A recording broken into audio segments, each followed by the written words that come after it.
भगवान का अति प्रिय एक मित्र है, उसका नाम है श्री दामा। श्री दामा वो ज्यादा धनवान नहीं था। भगवान रोज कहते थे वन भोज के लिए सब लोग अपने घर से सामग्री लाओ, श्रीदामा कल अपने घर से सामग्री लेके आना। तो श्रीदामा के यहाँ बेचारे के यहाँ 3 दिन पहले पुरानी बासी कड़ी रखी थी, अब वो उसको कैसे लेके जावे। बोले लेके जाऊंगा तो कन्हैया मानेगो ना, जबरदस्ती मेरे हाथ से छिना के खा जाएगो, और यदि वो खावेगो तो खट्टी कड़ी खा के वहां को स्वाद बिगड़ जाएगो। तो श्रीदामा ने वन में जाके अपनी कड़ी की हंडी पहले ही छुपा के धर दी नहीं।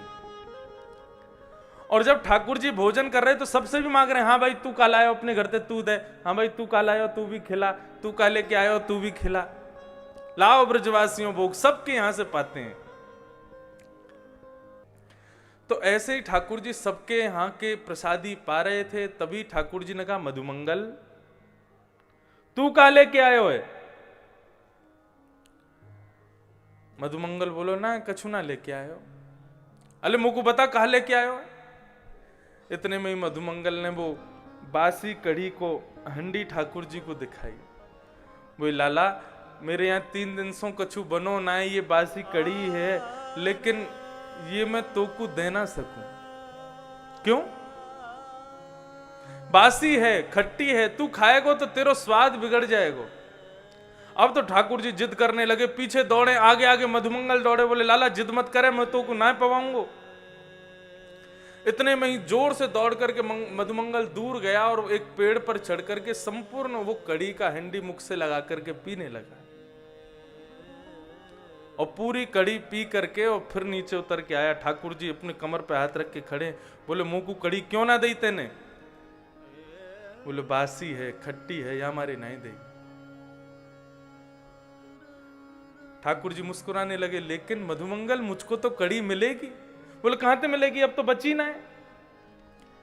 तभी ठाकुर जी ने मधुमंगल के मुखमंडल को पकड़ा, तो जब उसने कड़ी पी तो उसकी नासिका पर, उसके ओष्ठ के ऊपर जो कड़ी के बिंदु थे, जो कड़ी लगी थी, मुखमंडल को समीप लाके लाल जी अपनी जीभ निकाल के उसके मुखमंडल को चाटने लगे और उसके मुख की कड़ी का स्वाद ले रहे। मधुमंगल के नेत्रों से अश्रुधार बहने लगे। अपने हृदय से लगा लिया ठाकुर जी को और कहने लगो लाला तू इतना प्रेम मत करे कर हमते, यदि काउदना हमको छोड़ के कहीं दूर चलोगे तो तेरे वियोग में प्राण निकल जाएंगे हमारे। ब्रजवासी बल्लभ सदा मेरे जीवन प्राण, इनको ना ही बिसारी हूं मोहे नंद बाबा की। तो मधुमंगल के साथ ये जो लीला ठाकुर जी की चल रही थी, इस लीला को देख करके आकाश में बैठे हुए संपूर्ण लीला का दर्शन कर रहे ब्रह्मा को क्रोध आया। और ब्रह्मा बोला कि भाई ये इतने दिन से लीला जो कर रहा है, मुझे तो लगता है ये कोई ब्रह्म नहीं है, ये कोई भेलूपिया है, रूप बदल करके और पृथ्वी पर कृष्ण के नाम से और अपनी जय जयकार करवा रहा है। अरे यज्ञ भोक्ता भगवान जिसको अत्यंत शुद्ध सामग्रियां चढ़ाई जाती हैं, वो एक ब्रजवासी बालक ग्वारिया के मुख पर लगी हुई झूठी कड़ी को जीभ से चाट रहा है। ये ब्रह्म नहीं हो सकता, ये ईश्वर नहीं हो सकता।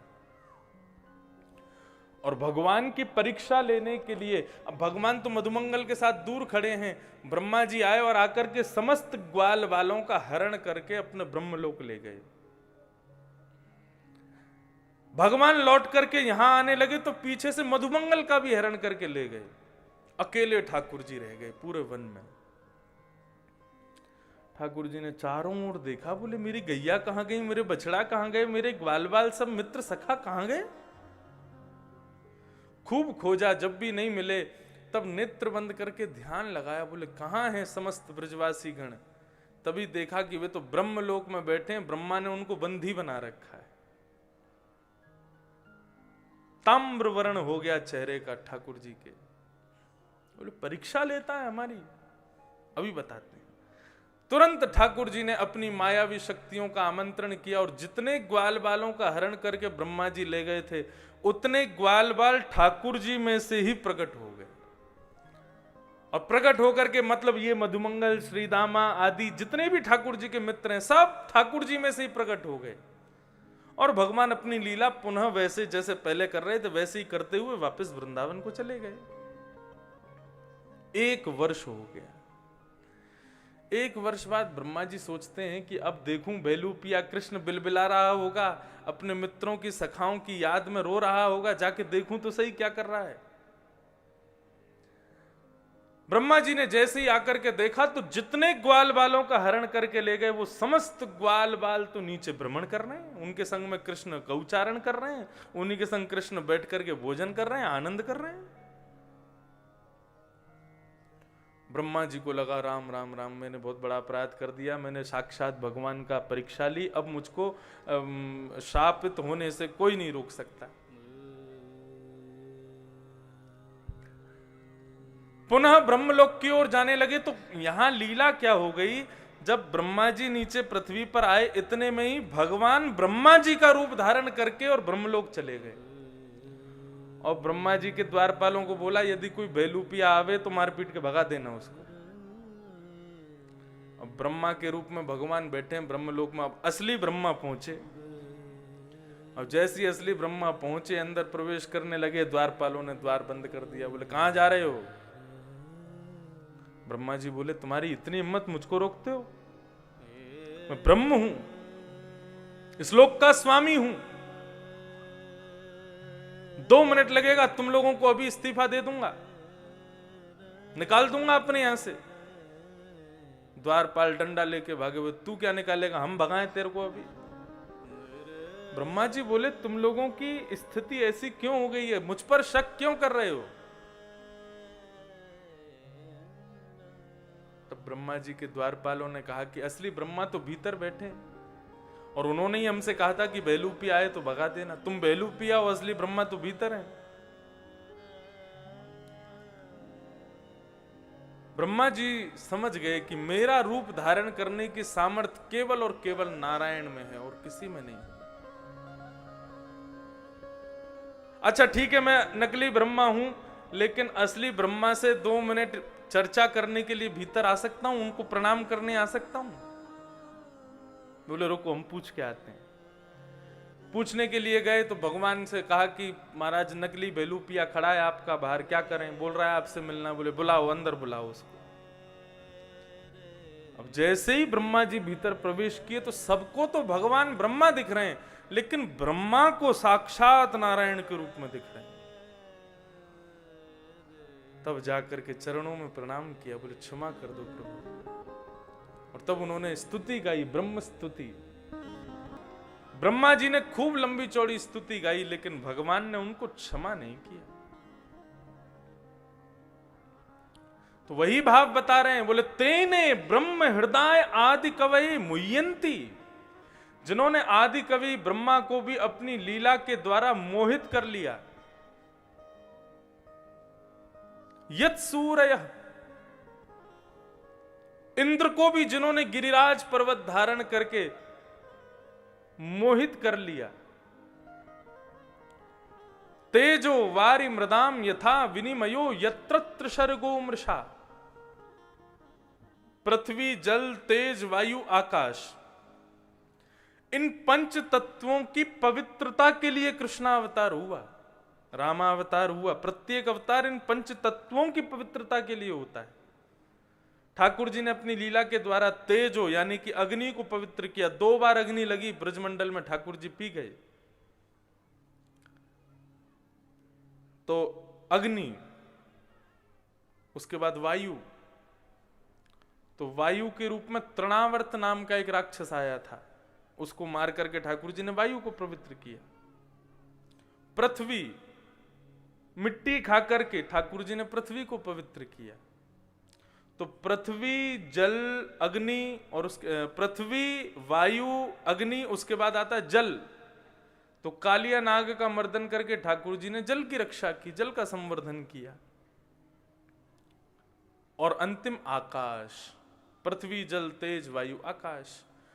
तो महाराज की लीला करते हुए ठाकुर जी ने खुले आकाश में शरद पूर्णिमा की चंद्रमा को साक्षी बनाते हुए इस पूरे आकाश मंडल को पवित्र किया।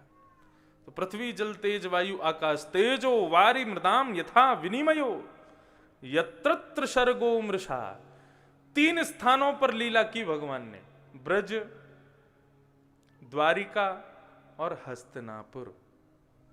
यत्रत्र सर्गो मृषा, ये अमृष दिखने वाली, मिथ्या दिखने वाली लीला ठाकुर जी की अति श्रेष्ठ हैं, अति सत्य हैं। हमारे वृंदावन में एक गौड़िया संप्रदाय के एक महात्मा थे। वो कभी किसी स्त्री से नहीं मिलते थे, और यदा कदा कभी कहीं उनको कोई स्त्री दिख भी जाती मार्ग में तो वो अपने मुंह फेर लेते और सीधे चलते बनते। लेकिन इतने विद्वान थे, इतने भक्त थे, वैष्णव थे, इतनी अंदर उनके अंदर वैष्णवता थी कि सब उनको प्रणाम करते थे। एक बार मीराबाई ब्रजमंडल आई तो मीराबाई बोली कि हम उन महाराज जी के दर्शन करना चाहते हैं। तो दर्शन करने के लिए जहां कुटिया में वो रहते थे वहां मीराबाई पहुंच गई। तो जैसे ही मीराबाई पहुंची तो द्वारपालों ने रोक दिया। बोले कहां जा रही हो? बोले कि महाराज जी के दर्शन करने। महाराज जी किसी स्त्री को दर्शन नहीं देते, महाराज जी केवल पुरुषों से ही मिलते हैं। मीराबाई मुस्कुरा करके बोली ये वृंदावन धाम है भाई साहब, और यहां पर योगेश्वर कृष्ण के अलावा और दूसरा कौन पुरुष है मुझको आप बता दो। अरे यहां पर देवादिदेव महादेव शंकर भी जब आते हैं तो गोपी बन करके आते हैं। हमारे वृंदावन में गोपेश्वर महादेव बैठे, नथनी पहन करके, कानों में कुंडल पहन करके, आंखों में काजल लगा करके बढ़िया गोपी बन के बैठे हैं भगवान शिव। मीराबाई बोली कि इस पूरे वृंदावन में योगे पुरुष तो केवल एक है, नंद नंदन, उसके अलावा तो यहां सब गोपी हैं, सब स्त्रियां हैं। आपके महाराज जी पुरुष हैं तो मैं निश्चित ही उनका दर्शन करूंगी, क्योंकि मैंने कृष्ण के अलावा और किसी पुरुष को देखा ही नहीं है। बाकी सब तो यहां पर स्त्री के स्वरूप हैं।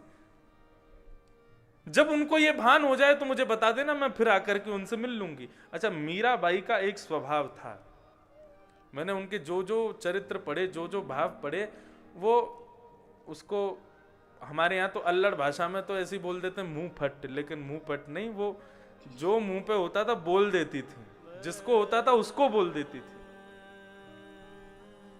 तो मीराबाई बोली पुरुष तो एक ही है, लेकिन आपके महाराज जी अगर खुद को पुरुष समझते हैं तो एक बार मुझसे मिल लें।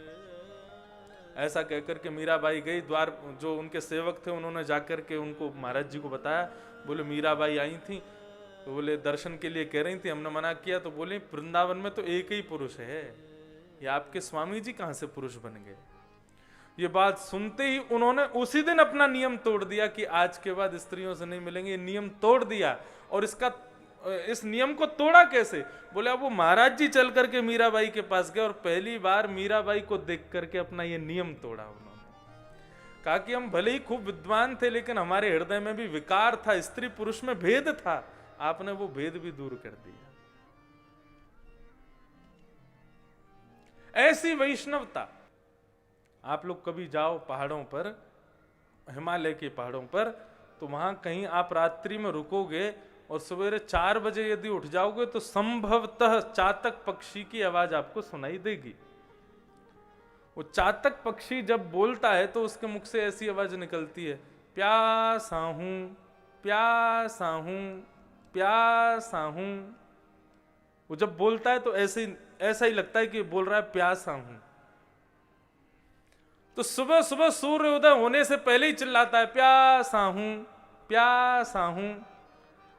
तब बाकी के पक्षी कहते हैं क्या सुबह सुबह हमारे कानों में दर्द कर देता है, प्यासा हूं चिल्लाता है। अरे इतनी नदियां बह रही हैं, इतने पोखर तालाब भरे पड़े हैं, जाकर के कहीं अपनी प्यास बुझा ले। लेकिन तब वो पक्षी कहता है नहीं, ये नदी पोखर ये तालाब का जल मेरी प्यास को नहीं बुझाएगा। तो बोले कैसे? बोले काले काले बादल आएंगे, मेघ मालाएं आकर के आपस में टकराएंगी और पहली ऋतु, पहली बारिश का जल, जब स्वाति का जल ऊपर से गिरेगा, उसको अपनी चोंच में भरूंगा, तब मेरी प्यास बुझेगी। ऐसा होता चातक, वो साल भर पानी नहीं पीता। कब पानी पिएगा? बोले जब पहली बारिश आएगी साल की, उसके मुख में पानी को भर लेता है तब उसकी प्यास बुझती है। तो भागवत का श्रोता भी ऐसा ही होना चाहिए। 24 घंटा यही कहता रहे प्यासा हूं प्यासा हूं, अब उसको दुनिया भर के रस पिला दिए जाएं लेकिन उससे उसको तृप्ति ना मिले। बोले कैसे तृप्ति मिलेगी? बोले जब कोई भागवत की कथा होगी, भागवत के सुंदर श्लोकों का गान किया जाएगा, उन गानों को जब मैं अपने कानों के द्वारा श्रवण करूंगा तब मेरी प्यास बुझेगी, तब मुझे तृप्ति मिलेगी। अच्छा, ये आप लोग सुन ही रहे हो लेकिन ये करना बहुत मुश्किल है ना। एक प्रकार से भागवत को ही संपूर्ण जीवन प्रदान कर देना जैसा है, लेकिन श्रीमद् भागवत के उचित श्रोता ऐसे ही होते हैं। और चौथा लक्षण, अच्छा, श्री डोंगरे जी महाराज चातक पक्षी का इतना सुंदर विवेचन करते थे। वे कहते थे कि एक बार चातक पक्षी वृक्ष पर बैठ कर के रो रहा था, प्यासा हूं प्यासा हूं। इतने में एक भेलिया ने देखा और भेलिया ने अपने बाण को संधान करते हुए उस पर छोड़ दिया। तो उसके हृदय में जाकर के जब तीर लगता है तो वो अपनी डाल से नीचे गिरने लगता है और नीचे बह रही होती है गंगा जी। तो बहती हुई गंगा में गिरने से पहले चातक पक्षी अपने पुत्र को कहता है, बेटा तू चिंता मत करना, मैं अपने प्रियतम स्वाति जल की इच्छा रखते हुए अपने प्राणों को गंवा रहा हूं, लेकिन याद रहे मेरी मृत्यु के बाद मेरे तर्पण के लिए गंगा के जल का प्रयोग मत करना। जब मेरी मृत्यु के बाद तर्पण करो तब भी स्वाति के जल से ही करना, वही मेरा प्रियतम है। जिस गंगा के जल की एक बूंद भी यदि अंतिम समय में मुख में चली जाए तो विष्णु लोकम स गच्छति। ऐसी गंगा, गंगे गंगे तु यो ब्रूयात यो जनानाम सतैरपि मुच्यते सर्व पापेभ्यो विष्णु लोकम स गच्छति। ऐसी गंगा के मुखमंडल को, ऐसी गंगा के जल को मुखमंडल में लेने से भी मना कर देता है वो चातक पक्षी। क्यों? स्वाति जल का प्रेमी होता है और अपने मुख को पकड़ करके, चोंच को पकड़ करके तब वो गंगा जल में गिर करके अपने प्राणों को त्यागता, कहीं इसका जल मेरे मुंह में ना चला जाए। इतना बड़ा प्रेमी होता है चातक। गोवर्धनवासी सांवरे पद में भी एक पद ऐसा ही है, यह रट लागी सांवरे जैसे चातक मोर। मुझे याद नहीं आ रहा है पूरा, बहुत बढ़िया पद है। तो चातक। अब चौथा लक्षण श्रोता का होता है हंस। हंस देखा है आपने कभी? हंस का दर्शन नहीं हुआ। हंस का दर्शन केवल कैलाश मानसरोवर में ही हो पाता है। हमने किया है दर्शन, चित्र में, फोटो में देखा है। हंस पता कैसे चले कि वो हंस है? तो हंस का एक गुण होता है, वो नीर और क्षीर दोनों को अलग करने की सामर्थ्य रखता है। एक बाल्टी में आधी बाल्टी दूध हो और आधी बाल्टी पानी डाल दिया जाए तो क्या उस दूध से पानी को अलग कर दोगे आप? नहीं कर पाओगे। पानी भी दूध जैसा ही हो जाता है। लेकिन यदि हंस के सामने उसको प्रस्तुत कर दिया जाए तो हंस की एक कला होती है कि वो दूध पी जाएगा, पानी को छोड़ देगा।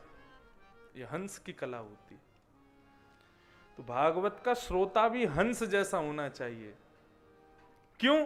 बोले कलयुग में इतनी विकृतियां, सब चीज में मिलावट आ गई है। घी में मिलावट आ गई, सब्जियों में मिलावट आ गई है, इंजेक्शनों से सब्जी बना रहे हैं, भोज्य पदार्थों में मिलावट आ गई, खाद में मिलावट आ गई, सब में मिलावट आ गई। तो फिर ऐसी कथाओं में भी मिलावट आ गई है।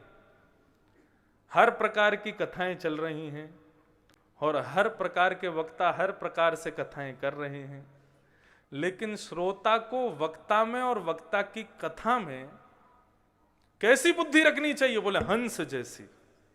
क्या? बोले वक्ता फालतू बात ज्यादा करते हैं, तो फालतू बात मतलब जल, उसको छोड़ो, तुम केवल दूध पीते जाओ, जो तुम्हारे लिए ग्राह्य है उसको लेते जाओ, उसको ग्रहण करते जाओ, लेकिन उस वक्ता के प्रति कभी भी दोष बुद्धि मत रखना। उन्होंने ऐसा क्यों बोला? पाखंड का विरोध होना चाहिए और लोग करते भी हैं, लेकिन विरोध उसके स्तर के लोग ही करें। श्रोता को नहीं करना चाहिए। श्रोता अपने स्वभाव में कभी भी न्यूनता ना आने दे। वो कथा को श्रेष्ठ माने, वक्ता को श्रेष्ठ कभी ना माने। वक्ता को केवल 4 घंटा ही घास डाले, बोले हाँ ये श्रेष्ठ है, उसके बाद में वो भी साधारण है। उनमें कोई, हम तो खूब अपनी कथाओं में क्रिकेट खेलते हैं, खूब बल्लाबाजी खेलते हैं, खूब आनंद करते हैं, लेकिन जैसे ही मंच पर आएंगे तो व्यास मंच की मर्यादा भी देखते हैं। तो श्रोता को कैसा होना चाहिए? हंस जैसा, और नीर क्षीर का विवेचन करे। ये तो है 4 प्रवर श्रोता, और ऐसे ही हैं 4 अवर श्रोता। ये अवर श्रोता कैसे होते हैं, इनके बारे में सुन लो। पहला बताया, बोले लोमड़ी। बोले ये कैसे होते हैं? बोले कथा शुरू हो गई 2 बजे, लेकिन कथा में पहुंचेंगे कब? बोले 4 बजे। और 4 बजे आएंगे, पूरे पीछे से बैठे हुए कूदते फांदते एक दूसरे के ऊपर और लाद करके सबसे आगे आकर के बैठ जाएंगे। ना किसी को सुनने दिए, ना कुछ नहीं, सबको परेशान और कर दिए। दूसरे कौन होते हैं? बोले दूसरे होते हैं ऊंट। बोले ऊंट वालों का क्या होता है? ऊंट को यदि रसगुल्ला खिला दिया जाए तो ऊंट पागल हो जाएगा। ऊंट को क्या खिलाओ? बोले नीम के पत्ते खिलाओ, बबूल के कटेले और विषैले उसको पदार्थ खिलाओ, उनसे उसको सुख मिलता है। ऊंट को कभी देखो नीम खाएगा, बबूल के जिसमें कांटे होते हैं वो खाता है ऊंट। क्यों? उसमें उसको सुख मिलता है। और गलती से किसी ने गुलाब जामुन रसगुल्ला परोस दिया तो ऊंट परास्त हो जाएगा, बोले ये क्या खिला दिया मुझको। ऐसे ही श्रोता कई लोग कैसे होते हैं, वो कथा में आएंगे, पता क्या बोलते हैं? महाराज जी थोड़ा राजनीति पे भी प्रकाश डाला करो, कांग्रेस भाजपा इनके बारे में भी बोला करो आप। महाभारत के प्रसंग को, जहां पर युद्ध हो रहा हो, लड़ाई झगड़ा चलता हो, ऐसे प्रसंग ज्यादा सुनाओ। मतलब उनको रसमयी कथा से कोई मतलब नहीं है। वो उसी के चक्कर में बैठे रहते हैं। कब दुर्योधन भीम की लड़ाई हो, कंस कृष्ण की लड़ाई हो, रावण राम की लड़ाई हो, ये लड़ाई झगड़े वाले प्रसंग उनको बड़े पसंद होते हैं। तो जो फालतू की बकवाद सुनने में जिनकी रुचि होती है, ऐसे उनको कहते हैं अवर, ऊंट की श्रेणी के श्रोता। तीसरे बताए गए वृषभ। वृषभ यानी बैल। बोले ये कैसे होते हैं? बोले इनको कथा से मतलब नहीं है। तो बोले किससे मतलब है? बोले कथा सुनने के बाद में बाहर प्रसाद वितरण हो रहा है, उसके लिए आते हैं कथा में, कि जाते समय हमको बूंदी मिलेगी, जाते समय लड्डू मिलेंगे, बढ़िया प्रसाद। उसको कुछ भी, बैल को ये नहीं देखता क्या खा रहा हूं, उसको बस खाने को चाहिए। कुछ भी दे दो लेकिन खाने को चाहिए। तो ऐसे को बताया गया वृषभ, वृषभ की कोटि का। इसी प्रकार एक चौथा श्रेणी और है, मुझको स्मरण नहीं आ रही, वो उनको बताते हैं कि वो कथा में आकर के करते क्या है। बोले कुछ नहीं, अगल बगल वालों को डिस्टर्ब करेंगे। बोले ये वक्ता तो ऐसे बोल रहे हैं, वो ऐसे बोलते थे। इनको बोलते हैं सरोता। ये श्रोता नहीं, सरोता। सरोता होता है खंड खंड खंड खंड करता है उसको, क्या, सुपारी को। ऐसे खंड खंड खंड खंड करते पूरी कथा का खंडन कर देंगे। ये व्यास जी तो ऐसे बोलते हैं, हमारे यहाँ कथा हुई थी तो उनके ऊपर इतना बड़ा केले का पत्ता लगाया गया था, इन पे तो है ही नहीं। ये चौथी श्रेणी जो होती है श्रोताओं की, वो कथा का खंडन करते हैं। नहीं, श्री चैतन्य महाप्रभु अपने समस्त वैष्णव भक्तों के साथ में विचरण कर रहे थे, तभी किसी कथा में पहुंचे तो कथा के वक्ता वो कुछ विद्वान नहीं थे, ऐसे ही कुछ भी बोल रहे थे। तो चैतन्य महाप्रभु उसकी कथा में जैसे ही पहुंचे तो बार बार भुजा उठाते, रुदन करते, आनंद में, आहा आहा क्या सुंदर कथा, कितनी अद्भुत कथा। समस्त शिष्य परिकर ने कहा, गुरुजी ये बेचारे उल्टा सीधा बोल रहे हैं और आप इनकी कथा में वाहवाही कर रहे हो, क्यों? तो चैतन्य महाप्रभु बोले तुम लोग क्या इसकी विद्वत्ता देखने आए हो कि कितना विद्वान है?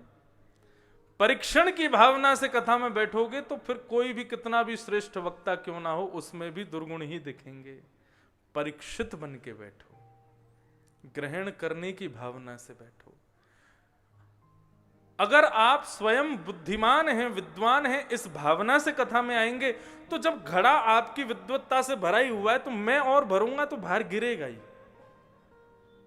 इसलिए सदैव श्रोता को चाहिए कि अपने आप को थोड़ा खाली ही समझ करके बैठे कि मुझे कुछ नहीं पता, मुझे कुछ नहीं आता। इस भावना से बैठे तब ही तो वक्ता उसको भर पाए।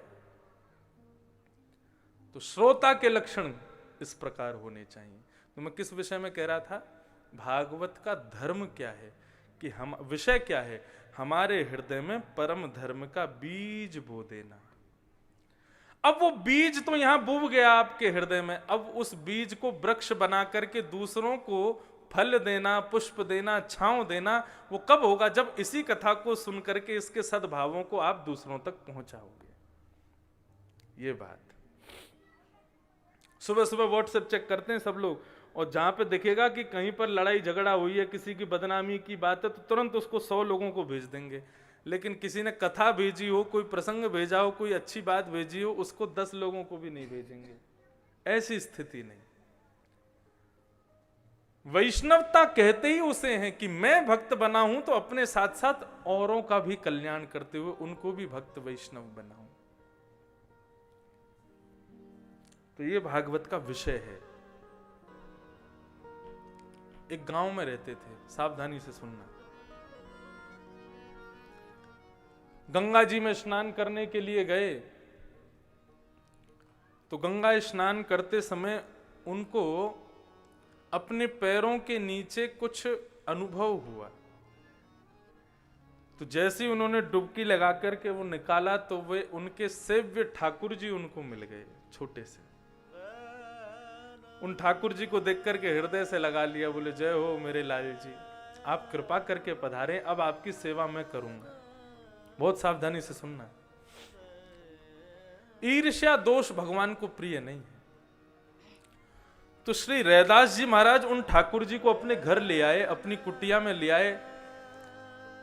रैदास जी की सदैव इच्छा रहती थी कि कभी बद्रीनाथ जाऊं, केदारनाथ जाऊं, गंगोत्री जाऊं, द्वारिका जाऊं, रामेश्वरम जाऊं, लेकिन कैसे जाऊं? जब ठाकुर जी उनके पास आए तो रैदास जी ने मन में विचार कर लिया कि ठाकुर जी मेरे पास आकर कह रहे हैं अब तुझे कहीं जाने की जरूरत नहीं, मैं ही तेरे पास आ गया हूं। तो उन्होंने अपनी कुटिया को विभाजन कर दिया। कैसे?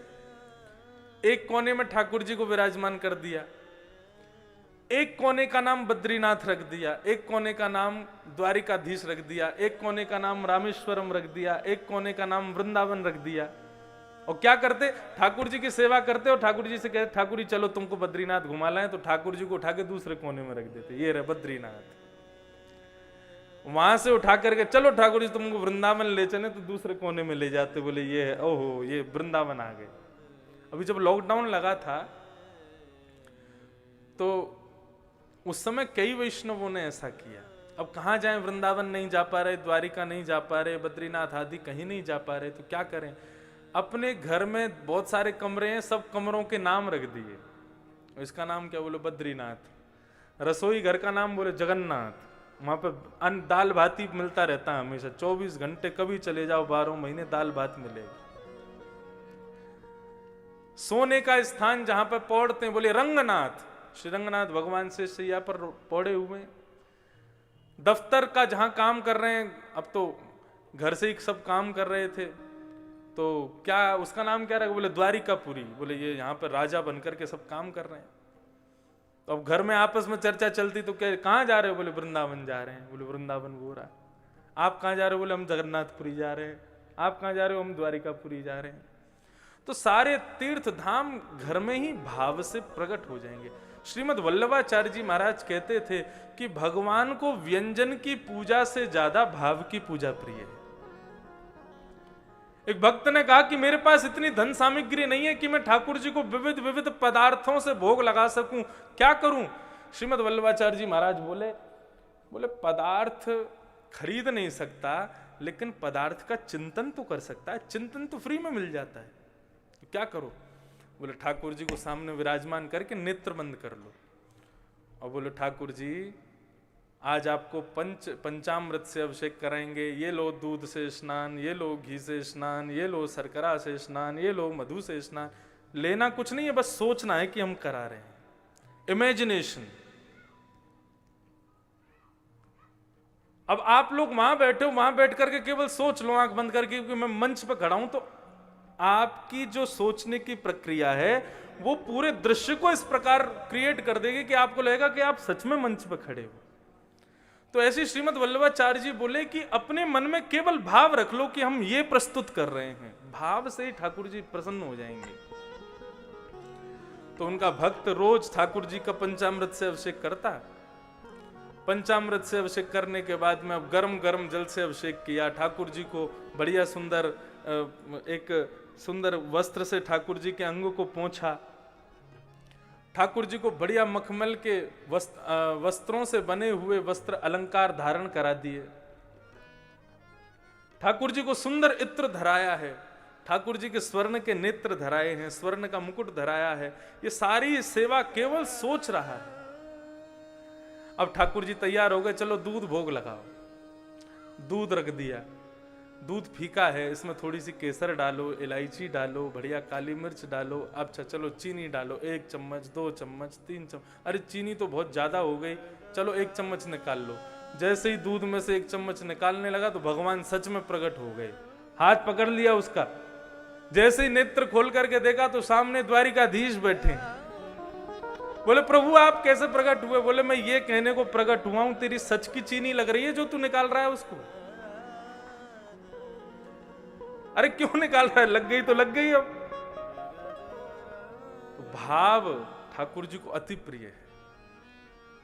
हमारे ठाकुर जी जब विचरण करते हैं, घूमने जाते हैं, अमेरिका कनाडा सब जगह घूमे आए हमारे ठाकुर जी। हम क्या करते हैं? और फ्लाइट में बैठे हैं, 16 घंटे की फ्लाइट है, क्या करें? तो गोद में बैठे बैठे ठाकुर जी को बस भाव रख ले। ठाकुर जी देखो 56 भोग आए हैं, गोवर्धन से बन के आए थे, वो सुगंधी आई आपको।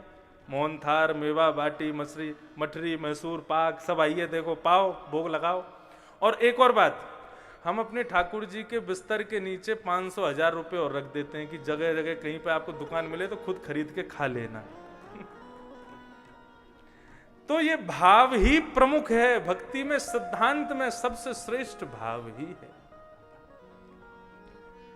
तो श्री रैदास जी अपने ठाकुर जी की सेवा करते थे।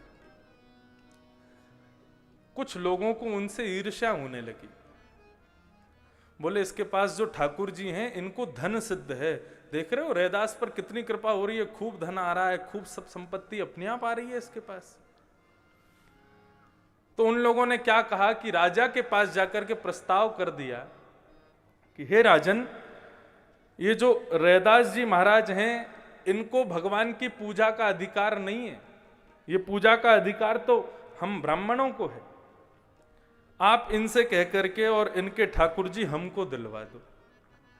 वेद मंत्र आदि वेद पुराणों के सब उन्होंने सब बता दिए नियम कि कहां कहां क्या क्या लिखा है। राजा ने रैदास जी को बुलाया, रैदास जी से कहा कि ऐसे ऐसे बात है, क्या करना चाहिए? बोले आप राजा हैं, आज्ञा करो।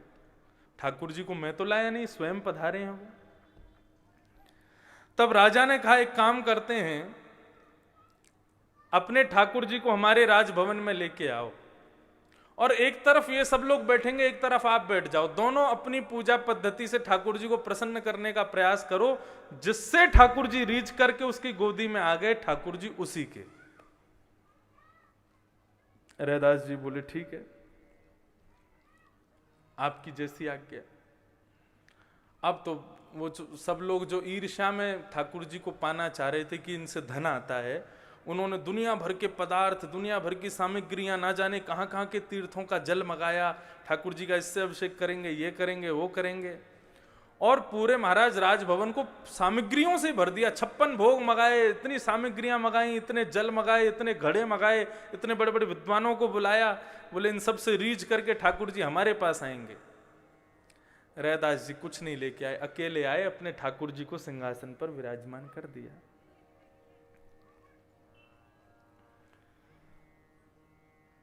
अब उन सब लोगों ने ठाकुर जी की स्तुति गाना शुरू किया, स्तवन शुरू किया, 56 भोग लगाए, यज्ञ किए, हवन सामग्री मंगाई, खूब बढ़िया यज्ञ किया। ठाकुर जी का पंचामृत से अभिषेक, अद्भुत अभिषेक किया। और सब कुछ करने के बाद में ठाकुर जी के सामने आवाहन करने लगे कि ठाकुर जी हमारे पास पधारो। लेकिन ठाकुर जी नहीं आए। तब राजा ने आग्रह किया कि रैदास जी अब इनकी बारी तो हो गई, अब आप करो। ठाकुर जी यदि आपकी गोद में आ गए तो हम मान जाएंगे कि आपके।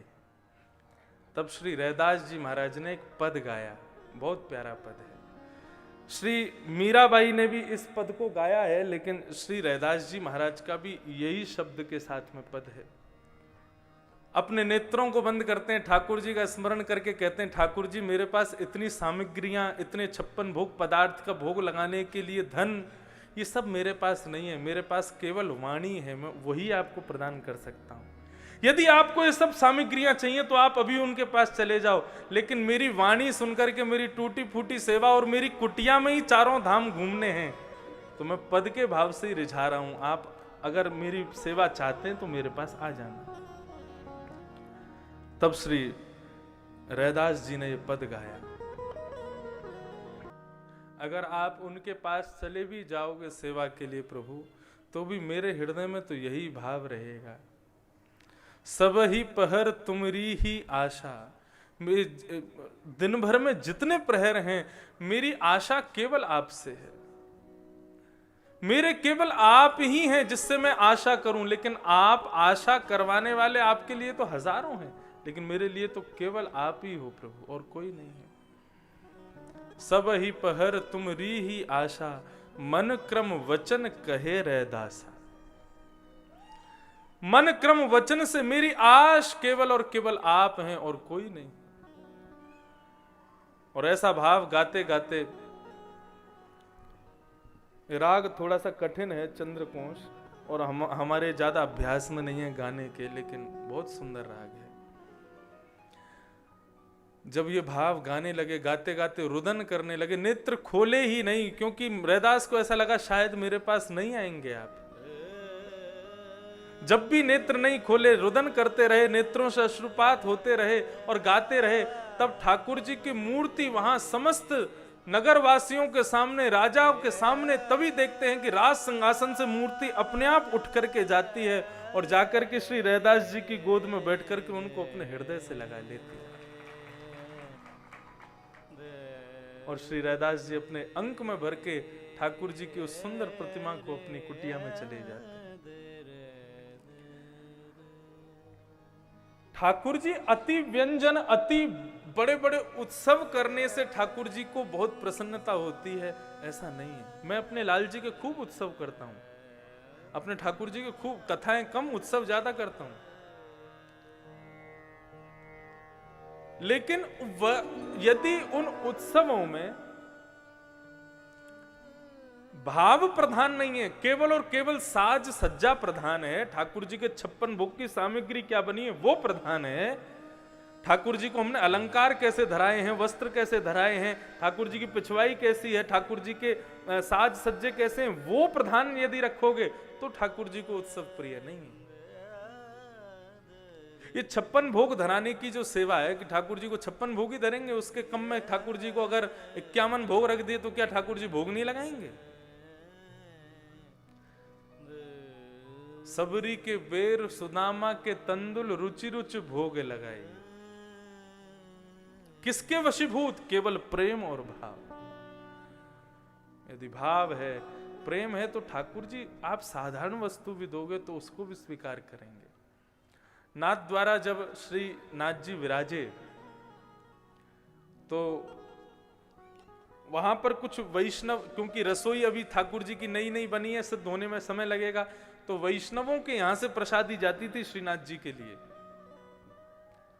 तो मंदिर के गुसाई जी पत्तल भेजते थे, दोना भेजते थे, और वो पत्तल दोना देख करके वैष्णव समझ जाते थे कि इतनी सामग्री हमको बनानी है। तो रोज सबका समय आता था, भाई तुम सुबह बाल भोग की सेवा तुम करोगे, राज भोग की सेवा तुम्हारी होगी, उत्थापन भोग की तुम्हारी, शयन भोग की तुम्हारी। तो ऐसे सबको सेवा देते थे। तो एक दिन एक अकिंचन ब्राह्मण, वो ज्यादा धनवान नहीं था, उसकी सेवा आ गई और उसके यहां पत्तल आई, बोले इतनी सामग्री बना के भेजो। मन में सोचने लगा क्या करूं, कैसे करूं। गुसाई बालक के पास दौड़ा दौड़ा गया, कहा कि प्रभु मैं इतनी सामग्री नहीं बना सकता, हमारे यहाँ तो एक दिन भोजन बन जाए, 3 दिन तक उसी को चलाते हैं, हम ठाकुर जी का भोग कैसे लगाएं। तब उन्होंने भी श्रीमद् वल्लभाचार्य जी के उसी भाव को बताया। बोले सद्गुरुदेव कहते हैं, श्रीमद् जगतगुरु वल्लभाचार्य कहते हैं कि भाव सामग्री में केवल भाव का ही चयन कर लिया जाए तो भी ठाकुर जी स्वीकार करते हैं। तुम जो जो सामग्री बनाना चाहते हो, दोना पत्तल पर हाथ रख के केवल स्मरण कर लो और फिर बिना देखे उसको ढक करके मंदिर भेज दो, ठाकुर जी अपने आप सब स्वीकार कर लेंगे। उसने वही किया, अपने घर जाकर के दोना खाली, पत्तल खाली, अब क्या करें, बना तो सकते नहीं, इतनी सामग्री है नहीं, तो सब में सोच लिया इसमें ठाकुर जी के हलवा, इसमें ठाकुर जी के लिए मोहन थार, इसमें ठाकुर जी के लिए दाल, इसमें सब्जी, इसमें रोटी, इसमें पूड़ी, इसमें कचौड़ी, ऐसे सब में भाव करते हुए और नेत्र बंद से ही उसके ऊपर वस्त्र डाल दिया और थाली सजा करके और मंदिर में ले जा करके पधराई।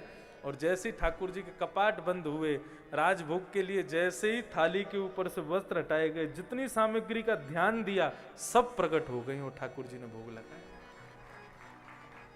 तो ये भाव की प्रधानता। जरूरी नहीं है कि आप अपने घर के अर्चावतार के लिए विविध सामग्री ही बनाओ, सामग्री न भी बना सकते तो केवल उसका स्मरण। अब हमारे श्रीनाथ जी की पद्धति में ठाकुर जी को कम से कम 100 बीड़ा का भोग लगता है, 100 पान का भोग। अब 100 पान कहां से कथा में मंगाऊं मैं? यजमान से कहें कि भैया रोज के 100 पान चाहिए, अब 100 पान लगा भी दें, खाएगा कौन उसको?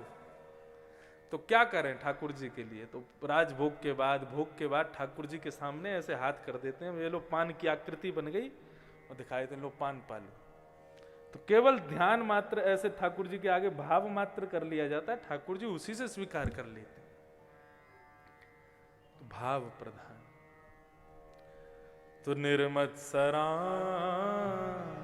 सता, निर्मत्सरता, मात्सर्य दोष से रहित व्यक्ति ही कथा का अधिकारी है, नहीं तो भागवत की कथा ना कह पाएगा ना सुन पाएगा। और तीसरा भाव संबंध। बोले वैद्यम वास्तवमत्र वस्तु शिवदम तापत्रयोन्मूलनम्।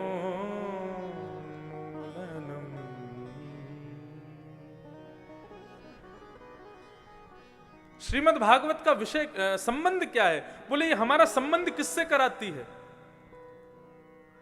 देखो 7 दिन की कथा है और प्रत्येक दिन की कथा जो है वो फेरे के भाव से होती है। हर दिन की कथा सुनकर के नंद नंदन के साथ में आप लोग फेरे लगा रहे हो, एक एक दिन एक एक फेरा पूरा होता चला जा रहा है।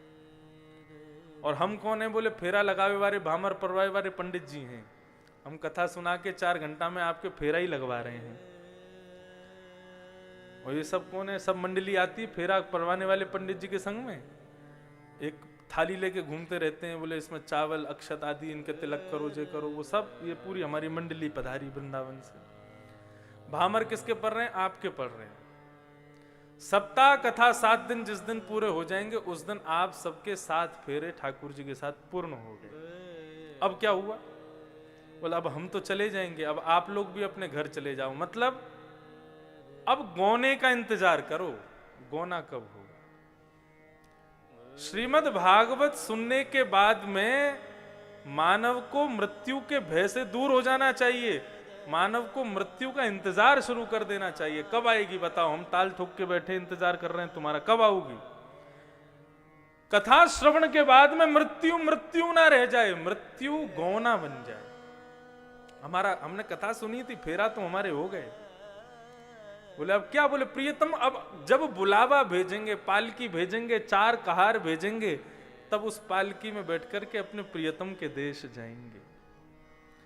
इस भावना के साथ 7 दिन में ठाकुर जी से ब्याह हो जाता है श्रोताओं का। और पानी ग्रहण कराया हमने, हम साक्षी के भाव से आए हैं, हमने साक्षी कराई, भाई पानी ग्रहण करा दिया आपका। अब गौने का इंतजार करो। बोले गौना कब आएगा? बोले पालकी आएगी, गौने में 4 कहार आएंगे उठाने वाले, अपने परिवार के ही जन 4 कहार बन के जब पालकी में उठा करके विमान बना करके शमशान से, शमशान क्या है? बोले ये एयरपोर्ट है, यहाँ से आपको अग्नि रूपी विमान में बिठा करके और आपको प्रियतम के देश यानी कि आपके ससुराल भेज दिया जाएगा। जाओ वहीं जा करके रहो प्रियतम के पास। ये सब भी भाव है। तो श्रीमद् भागवत क्या करती है, किससे संबंध कराती है? बोले वैद्यम वास्तव मत्र वस्तु शिवदम।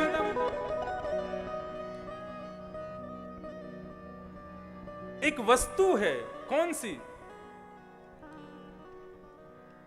वेणुनादल हरि, वेणु का नाद करने वाली वस्तु, यानी कि योगेश्वर कृष्ण से श्रीमद् भागवत आपका संबंध करा देती है। और कैसा संबंध? बोले शिवदम, शिवदम यानी कल्याणकारी संबंध। ये भागवत का संबंध है। इसी के लिए ही कथा सुनी जाती है, और कोई तात्पर्य नहीं है कथा का, हमारा भगवान से संबंध हो जाए, बस इसी भाव से। अब भागवत का प्रयोजन क्या है, क्यों सुन रहे हैं हम? बोले तापत्रयोन्मूलनम।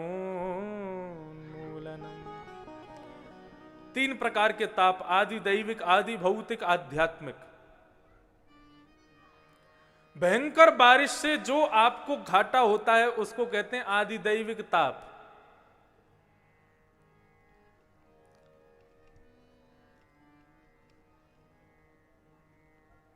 एक्सीडेंट हो जाना, बुखार आदि, ज्वर आदि चढ़ जाना, यह है आदि भौतिक ताप। और किसी के द्वारा जो आपको दुख मिलता है उसको कहते हैं आदि भौतिक ताप। और स्वयं अपने आप में बीमार जो होते हैं उसको कहते हैं आध्यात्मिक ताप। ये 3 प्रकार के ही कष्ट होते हैं। तो श्रीमद् भागवत की कथा इन कष्टों के निवारण के लिए होती है। तापत्रयोन्मूलनम, कष्ट तो दूर नहीं होगा, लेकिन वो ताप तो दूर नहीं होगा, लेकिन उस ताप में मिलने वाला कष्ट दूर हो जाएगा भागवत की कथा से। ये भागवत का अभिप्राय है। कष्ट मीराबाई के जीवन में भी आया है, ध्रुव प्रहलाद के जीवन में भी आया है, लेकिन उन कष्टों में भी वे सदैव प्रसन्न रहे हैं। क्यों? क्योंकि भागवत की कृपा से उनके जीवन के जो कष्ट हैं वो कष्ट तो दूर नहीं हुए, वो दुख तो दूर नहीं हुए, लेकिन उनकी पीड़ा का अनुभव होना बंद हो गया। मीराबाई के साथ में क्या नहीं किया उनके जेठ जी ने, लेकिन फिर भी मीराबाई कभी दुखी नहीं होती थी। मीराबाई एक भाव गाती थी, मुझे बहुत प्रिय है। मीराबाई से कोई कहता था साज श्रृंगार बढ़िया बन के रहा करो, तुम क्या जोगनसी बनी रहती हो? तो मीराबाई कहती थी, हो बाला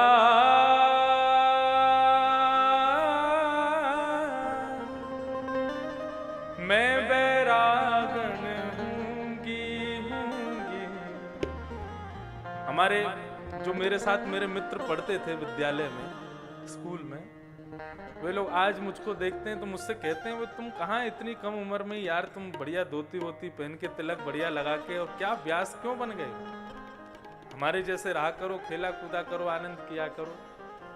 बंधु, ये स्वरूप क्या है मैं अपनी कथा में बताया करता हूं। जिस प्रकार एक सौभाग्यवती नारी के स्वरूप में कुछ विशेष आभूषण होते हैं, मांग का सिंदूर, गले की मंगलसूत्र, ऐसे ही जो लोग तिलक लगाते हैं, जो लोग धोती पहनते हैं, जो लोग चोटी रखते हैं, गले में तुलसी माला पहनते हैं, ये भी सौभाग्यवती भक्त हैं। इनका ब्याह ठाकुर जी से हो चुका है, उसी का प्रदर्शन कर रहे हैं। हम लोग मांग में सिंदूर की जगह तिलक लगा लेते हैं, ये ठाकुर जी के सौभाग्य का प्रदर्शन है। मंगलसूत्र की जगह गले में कंठी पहन लेते हैं, और सौभाग्यवती नारी साड़ी पहनती, हम धोती पहन लेते हैं। तो ये सब क्यों? हमारे ब्रज में कभी टटिया स्थान है, वहां कभी जाना आप, जहां श्री हरिदास जी महाराज रह करके भजन करते थे। वहां के वैष्णव भक्तों को देखोगे तो क्या कर, जैसे हम पीला चंदन केवल माथे पे लगाते हैं, ऐसी पीले चंदन में ब्रज की रज लगा करके और पूरे मुंह पर ऐसे लगा करके, और पूरे, और वो कौन बन जाएंगे? हौवा बन जाते हैं, भूत। उनसे पूछो, बाबा ये पूरे मुंह पे काहे को पोत लियो चंदन? बोले पूरे मुंह पे पोत के जब बिहारी जी के सामने जाएंगे तो हजारों सुंदर लोगों के बीच में बिहारी जी कहेंगे ये हौवा कौन आया हो है, तो मुंह को देख करके बिहारी जी को हंसी आ जाएगी, हमारे ऐसा मुंह बना के जाऊं। तो ये वैष्णव भक्तों के जो स्वरूप हैं, ये वैष्णवों के विविध विविध, कोई जटा रखे है, कोई चोटी रखे है, कोई बड़े बड़े बाल रखे है, कोई महाराज बढ़िया वस्त्र पहने, किसी ने सादा वस्त्र पहने, कोई सौल में ही घूम रहा है। ये वैष्णवता क्यों? इसी बात को, इसी भाव को प्रस्तुत कर रही हैं श्री मीराबाई। बड़े भाव से मेरे साथ गाना, और कल से कथा में सब तिलक लगा के बैठना, और कथा में ही नहीं, कथा के बाद भी भैया ये हमारे सौभाग्य का दर्शन है। अब तो 7 दिन में ब्याह हो ही गए तो रोज तिलक लगा करके ही जाओ। तिलक लगाओ, चंदन लगाओ, कुछ भी लगाओ, माथा कभी सूना नहीं रहना चाहिए। जिस भेष को देख करके ठाकुर जी रीझ जाएं, मैं तो सो ही भेष धरूंगी हो, मैं बैराग।